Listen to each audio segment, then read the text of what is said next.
Thank you. With that, let me call up our next panel. Our second panel, we have a distinguished roster of private witnesses. Stephen Hadley was President George W. Bush's National Security Advisor. He is now a Senior Advisor for International Affairs at the U.S. Institute of Peace, where he's worked closely with John Podesta and the Center for American Progress, pushing for credible Afghan elections in 2014. Ms. Sarah Chase is the Carnegie Endowment for with the Carnegie Endowment for International Peace. She previously lived in Kandahar since 2001, working as a journalist, running an NGO, an agricultural cooperative, and advising U.S. military officials on Afghan corruption in Pakistan. And Mr. Naderi wears many hats, including founding the Fair and Free Elections Foundation of Afghanistan. And again, I appreciate that he just arrived in from Kabul, and I want to thank him on behalf of the committee for flying in for this hearing to provide views from Afghan civil society. With that, we'll include all of your testimony into the record. We ask our witnesses that are leaving if they can engage the press outside so that we can continue with the hearing. Your full statements will be entered into the record, Mr. Hadley, we'll start with you.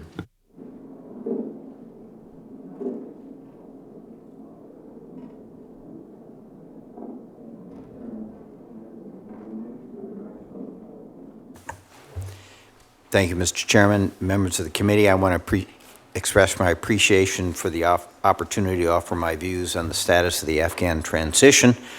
The views I express today are solely my own and do not represent those of the United States Institute of Peace, which does not take policy positions. As you mentioned, my recent involvement with Afghanistan was mainly been as co-chair with John Podesta of a bipartisan expert senior working group convened in 2011 and 12 by USIP and the Center for American Progress.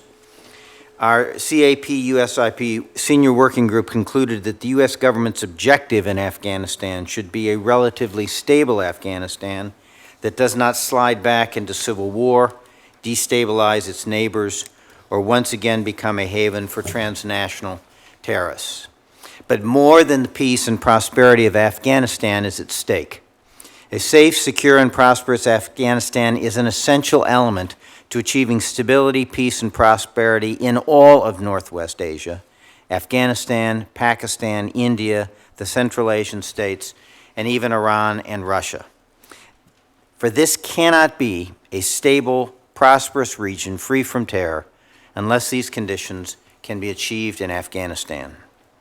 The problems associated with achieving stability in Afghanistan have been exacerbated by the general hedging strategies among Afghans and their neighbors that are partly the result of uncertainties regarding the extent to which the U.S. is committed to Afghanistan post-2014.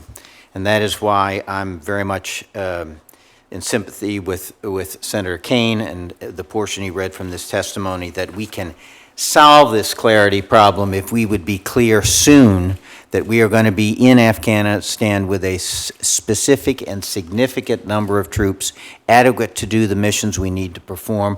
And I think that word needs to get out very promptly, as we've talked about earlier in this discussion.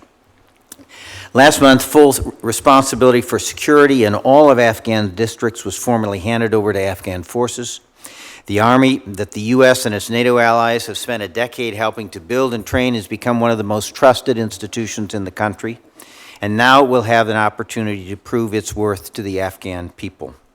The crucial question for the security transition is not about tactics or firepower, but whether these forces are united around the idea that they are a national force defending a legitimate government supported by all elements of Afghan society. At this point, the political transition is the most critical of the three transitions that will occur in 2014, the security, political, and economic. While the security transition is well underway and good progress has been made, it cannot succeed unless the 2014 elections are relatively free and fair and produce a government viewed as legitimate and supported by the Afghan people and accepted by Afghans' neighbors and the international community. If instead 2014 produces a corrupt and tainted election discredited in the eyes of the Afghan people, and causing either the chaos of no coherent government or one viewed as illegitimate by the Afghan people, then we'll be transitioning security responsibility to a government in a political meltdown, one that is unlikely to be able to command the support of the Afghan National Army and the other security forces. And at that point, the force could splinter along ethnic lines, contributing to instability and national fragmentation, violence, and perhaps a return to civil war. So the question is, how can this legitimate government with popular support and improved governance come about? An open, free, and fair election with broad Afghan participation offers the best opportunity to reconcile the whole of Afghan society, which currently feels largely excluded from the political process. As part of an inclusive peace process, the U.S. and Afghan governments have tried to test the Taliban to distinguish those who wish to re-enter the political process from those who wish to continue their war on Afghan society.